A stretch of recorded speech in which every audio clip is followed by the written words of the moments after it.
칼뱅의 예정론과 동양의 사주팔자 운명론에 대해서 생각해 보겠습니다. 칼뱅의 그 예정론은 하나님의 절대 주권과 운촉론을 바탕으로 성립되었죠. 창조 이전에 이미 하나님께서는 구원받을 자와 멸망받을 자를 예정해 놓으셨다는 겁니다. 이것은 위키피디아나 웨스트민스터 아니면 벨직 신앙 고백서를 비롯해서 기독교 서적에서는 흔히 쉽게 볼 수 있는 말입니다. 예수님을 믿기도 전에, 심지어 내가 태어나기도 전에 내가 천국에 갈 것인지 지옥에 갈 것인지를 이미 정해 놓으셨다는 것이죠.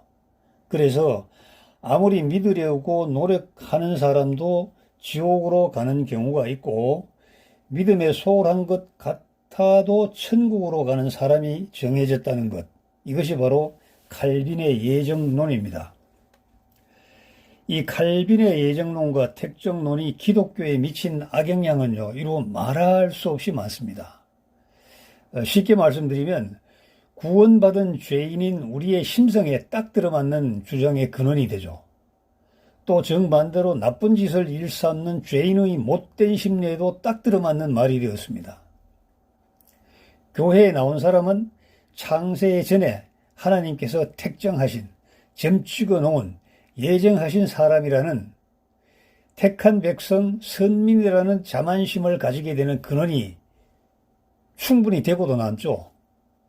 또 전도해도 교회에 나오지 않는 사람에게는요, 창세 전에 하나님께서 택정하지 않은 대상이므로 전도에 정성을 쏟을 필요가 없다고 이 자위하는 그러한 또 근원으로 악용되기도 합니다. 흔히 많이 봅니다. 30년 목회에 교인 30명도 안 되는 사람 모아놓고도요, 하나님께서 예정하신 대로라고 이렇게 말하는 사람들 많습니다. 왜 이런 결과가 나타났는지 과정을 돌아보지도 않고, 또 자기가 어떻게 해왔는지에 대한 부끄러움과 태만에 대한 후회나 회개의 마음도 1도 없는 목사들이 이런 사람들입니다. 간간히 보면은 죄를 짓고도 하나님께서 예정하신 대로 행하는 과정일 뿐이라고 이렇게 말하는 사람도 있어요. 그런데 이러한 주장이 먹혀 들어가려면요, 그러니까 칼빈주의자들이 주장이 합리화되려면요, 성경을 개조하거나 변조해야 돼요. 1.1획도 변개하면은 죄악이라고 하나님께서 말씀하셨잖아요. 그런데 칼빈주의자들은 성경을 지워버립니다. 대표적으로 에베소서에 보면은요, 그리스도 안에서라는 말을 지워버립니다. 그리스도 안에서라는 말을 지워버려요. 4장 보면은, 1장 4절에 보면은, 곧 창세전에 그리스도 안에서 우리를 택하사 우리로 사랑 안에서 그 앞에 거룩하고 흠이 없게 하시려고, 또 킹 흠정역을 보면 곧 우리가 사랑 안에서 자신 앞에 거룩하고 흠이 없게 하시려고 세상의 창건 이전에 그분 안에서 우리를 택하셨으며,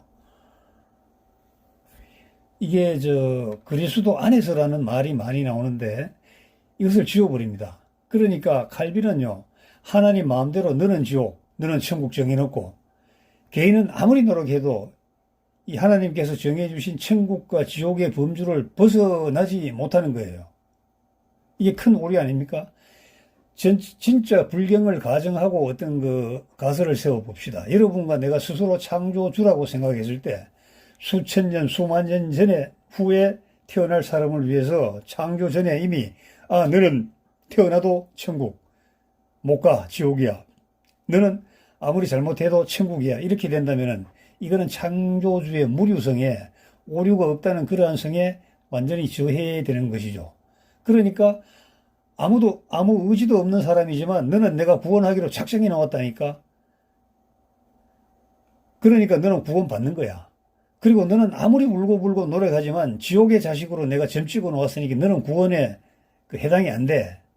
이렇게 이제 논리에 빠져들면요, 우리 도올 김용옥 교수가 TV에서 한 거 있죠. 하나님은 깡패 새끼야 이랬잖아요.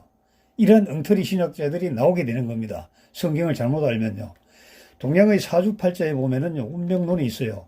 너는 사업가로 성공할 운명, 너는 종업원으로 살아야 할 운명, 너는 불행이 떠나지 않을 운명, 너는 하는 일마다 잘 될 운명이라고 이렇게 합니다. 그래서 사람의 조합도 상극과 상생의 관점에서 생년월일시를 몰래 알아가지고 이 손가락으로 자축이며 신사음미 이렇게 찍어가지고 요거는 가까이 해야 될 사람, 요거는 멀리 해야 될 사람을 구분해가지고 주홍 글씨와 파란 글씨를 적어 놓습니다.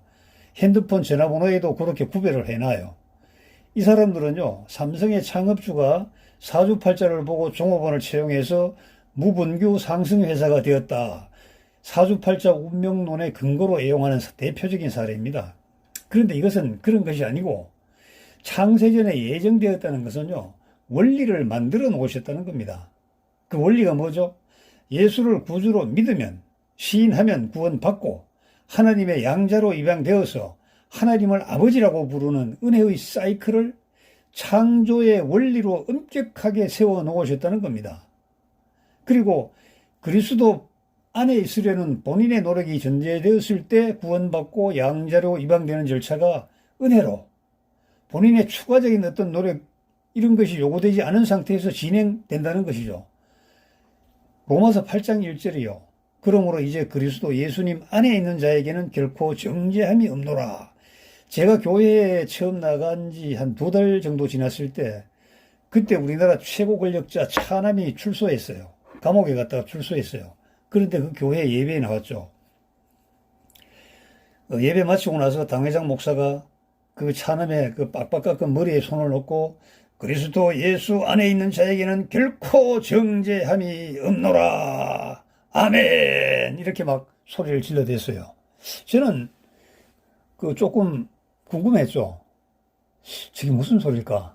물론 처음 나간 사람이 뭘 알겠습니까만은 그 전체적인 분위기에 뭔가 좀 이상을 제가 느꼈죠. 그리스도 예수님 안에 있는, 안에 들어온, 스스로 예수 안에 들어오려고 노력하여 안으로 들어온 사람에게 결코 정죄함이 없다는 선언이죠. 본인의 노력이 없는 구원도 양자 입적도 없다고 봐야 됩니다. 구원받은 성도들이 주님의 은혜에 감사하고 주님을 높이고 자기를 낮추는 의식적인 표현의 일환으로 아무것도 한 것이 없는 죄인인 죄에게 구원을 베풀어 주시고 이렇게 이제 흔히들 말하잖아요. 이쁘게 보여야 되잖아요. 이건 자아파쇄가 아니거든요. 의도적인 각색이죠. 아마 성령님은 이렇게 말할지도 모릅니다. 아니야, 너도 노력했단다. 너의 노력도 매우 중요했단다 하실 것 같아요. 구원받은 성도도 죄를 범합니다. 어찌할 수 없는 죄를 제해달라고 절규하죠. 사도 바울이 그랬지 않습니까? 로마서 7장 24절에 오 나는 비참한 사람이로다. 이 사망의 몸에서 누가 나를 건져내랴. 아주 통절히 호소했죠. 그리스도 안에서 이루어진다는 것이 가장 중요합니다. 그리스도 안에 있는 사람에게 택함이 이루어집니다. 그리스도 안에 들어간 사람에게 은혜가 넘치게 부어지는 겁니다. 이러한 원리를 창세 전에 만들어 놓으신 우리 여호와 하나님이십니다.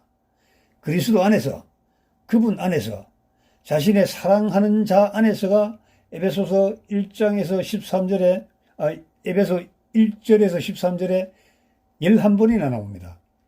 왜 그러냐면 그리스도 안에서를 제외해버리면 에베소서 1장 자체가 해석이 불가능해요. 그런데 칼뱅과 칼뱅주의자들은 그리스도 안에서를 제외하고 해석했으니까 택종론이니 예정론이니 하는 우를 범하고 마는 겁니다. 그리고 더 놀라운 것은요, 에베소서 6장에 가면요, 그리스도 안에서가 40번이나 나옵니다. 사실 이것은 우리 그 인천의 사랑침례교회 정동수 목사님께서 이 강의를 하셨어요. 제가 그 일부를 제가 좀 이래 차용해 왔습니다. 이해하시기 바랍니다.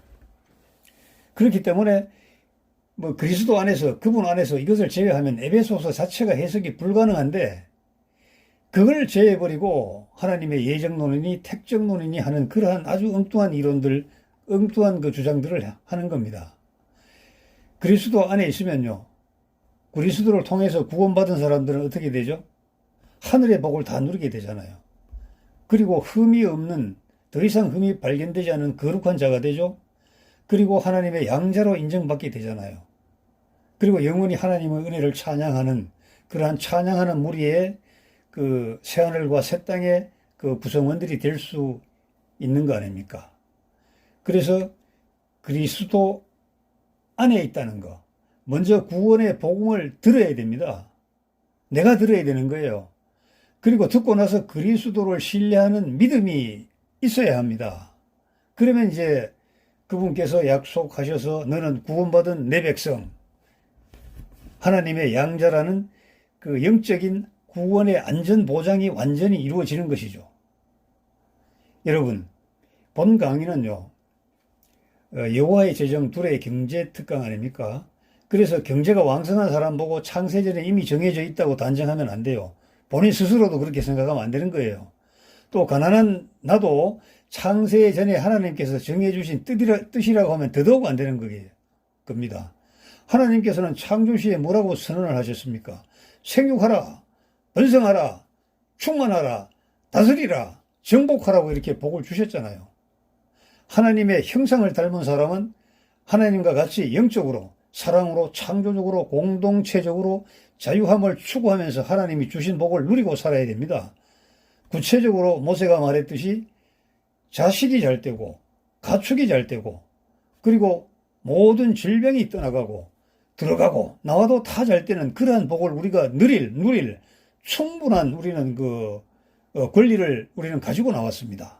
다만 어떻게 해야 되는지 거기에 대해서는 차차 강의를 진행하면서 알아보도록 하겠습니다. 오늘은 여기서 마치겠습니다.